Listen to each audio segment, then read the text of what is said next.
همونطور که تو ویدیوی کاربردهای زمان حال ساده بهتون گفتم، یکی از مهمترین مصارف سیمپل پرزنت صحبت کردن درباره کارهای روزانمونه، همون دیلی روتین ها. حالا بریم یه سری از افعالی که خیلی استفاده میشن رو بریم جمله بسازیم و ببینیم که چطور میتونیم از زمان حال ساده استفاده بکنیم. فعل اول که خیلی مورد استفاده است wake up. wake up یعنی بیدار شدن. به اون لحظه‌ای که از خواب بیدار میشی چشاتو باز میکنی به اون میگن wake up، بیدار شدن. خب یادتون میاد گفتن فعل به حالت مصدری وجود داره. من الان میخوام از این یه جمله بسازم. حالا مثلا میتونم بگم که مامانم هر روز صبح منو بیدار میکنه. منو بیدار میکنه. ببینید می داره که زمانش حال ساده است، پس شما باید از سیمپل پرزنت استفاده کنید. ساختار فعلتون رو رعایت بکنید. کی؟ مامانم. My mother فاعل جمله. مامانم این کارو میکنه. My mother چی کار میکنه؟ فعل رو انجام میده. wake up رو انجام میده. ولی my mother اگر بخوام جای ضمیر بذارم she رو میذارم، پس باید فعلش اس بگیره. my mother سوم شخص مفرده، نه منه نه توه، یه نفریه که تکم هست، یه نفره. میشه my mother wakes up. اگه بگم wakes up میشه مامانم بیدار میشه. میخوام بگم مامانم بیدار میکنه منو.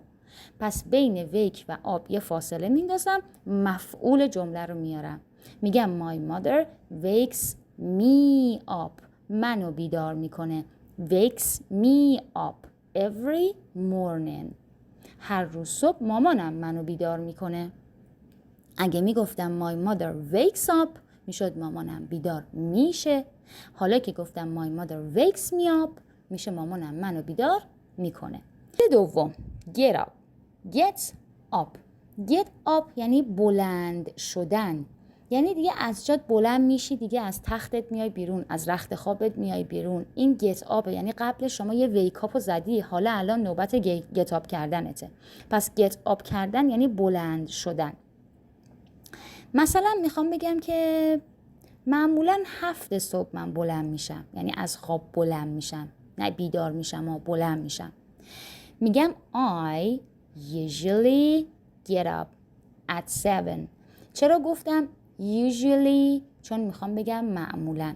چرا گفتم I usually get up؟ چون جای قید تکرار در جمله حال ساده پشت فعل اصلیه.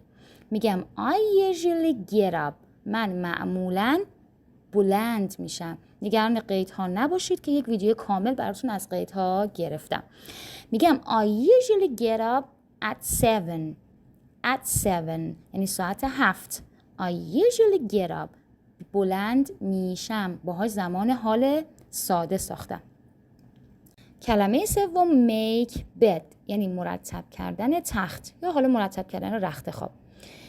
میخوام بگم که قبل از خوردن صبحونه تختمو مرتب میکنم.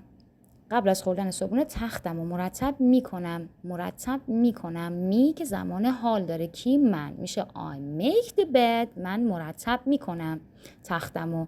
I make the bed کی؟ قبل از before having breakfast. before having breakfast. یه نکته اینجا بهتون بگم. چرا گفتم before having؟ چرا before having؟ چرا ING گرفت؟ قاعده هر وقت فعل بلافاصله بعد از حرف اضافه بیاد ING میگیره. before یک حرف اضافه است به معنای قبل، مثل before after اینا زیاد داریم بهتون یاد میدم. before اینجا الان حرف اضافه است، بعدش فعل have اومده، بنابراین باید ING بگیره. اون فعل خوردن صبحانه. و تو فارسی هم میبینید نمیگم که من تختم مرتب میکنم قبل از صبحونه میخورم. نمیتونم اینو زمان بهش بدم. میگم قبل از خوردن صبحانه. هیچ زمان خاصی نداره. بنابراین ING میگیره. یادتون باشه افعال اگر بلافاصله بعد از حروف اضافه بیان حتما باید ING فرم باشن. کلمه چهارم brush teeth. teeth که جمع tooth یعنی دندان، دندان ها. brush که یعنی مسواک زدن. brush teeth یعنی مسواک زدن دندان ها. حالا مثلا روزی 3 بار دندونامون رو مسواک میزنیم. میخوام این جمله ها رو بگم. روزی 3 بار دندونامون رو مسواک میزنیم. میشنیدم، زمانش هم حال شنیدم. میزدم نیست، میزنیمه. میزدیم نیست، میزنیمه. زمانش هم که حاله، بس من باید سیمپل پرزنت بسازم. میزنیم هست، بس باید وی استفاده کنم.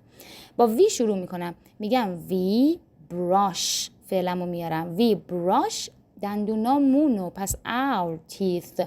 We brush our teeth 3 times، 3 بار a day، روزی 3 بار. 3 times a day، روزی 3 بار دندونامونو مسواک میزنیم. فعل ششم، 3 تا فعل یاد بگیرید.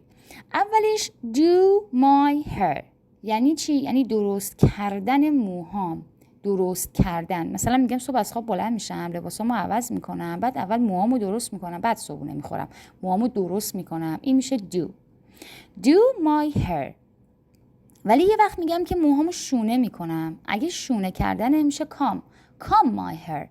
comb بهشو نخونید، comb my hair یعنی موهامو شونه زدن. brush my hair یعنی برس میکنم موهامو، برس کردن موهام. brush my hair.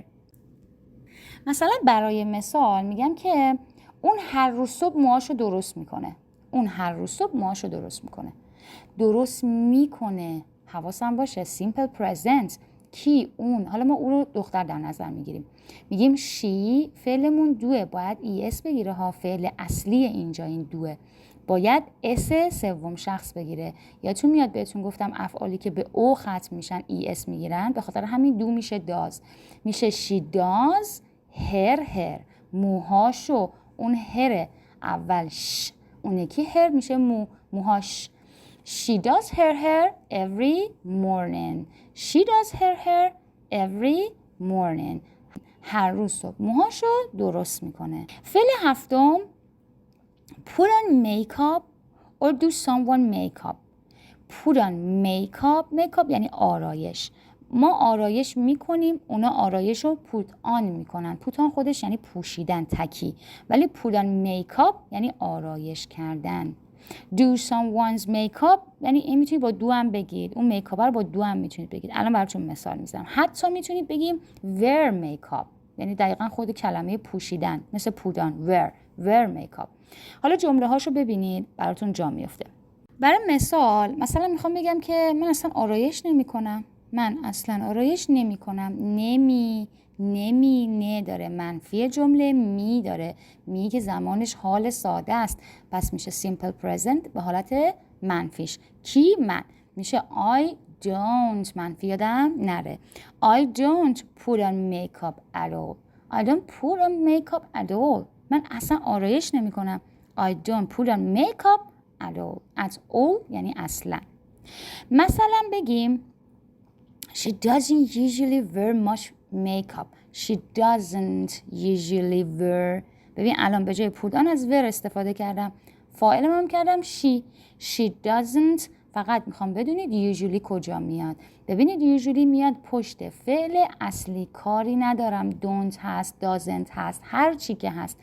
قید در زمان حال ساده قبل از فعل اصلی میاد. She doesn't usually wear much makeup. میگه اون معمولا خیلی آرایش نمیکنه. خیلی much makeup آرایش. فعلش wear. usually هم که معمولا، جمله هم که منفیه. doesn't. چرا doesn't؟ چون که شیه. She doesn't usually wear much makeup. فعل هشتم have breakfast که قبلا با هم صحبت کردیم، پس خیلی راحت جمله‌شو میسازیم. have همون خوردنه. مثلا میگم که معمولا خوب صبحونه میخورم.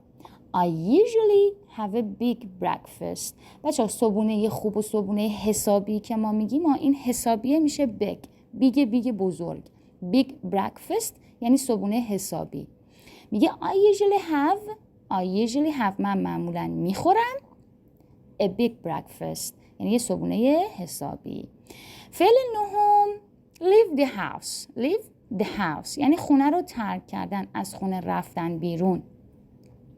میگه که ما هممون ساعت 7:30 از خونه میریم بیرون. یادتون بمونه دیگه، تکرارش نمی کنم، زمانش حال ساده است.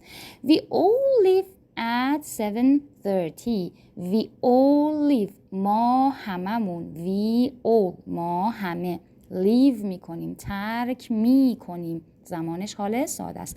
At 7:30. 7:30.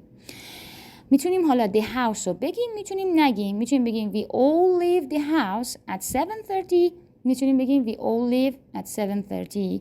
مشخصه که یعنی خونه رو ترک میکنیم یا اون جایی که هستیم رو ترک میکنیم. فعل دهم go to work. Go to work یعنی سر کار رفتن. میخوام بگم که من هر روز نمیرم سر کار. نمیرم سر کار. I don't go. نمیرم. I don't go to work every day. I don't go to work every day.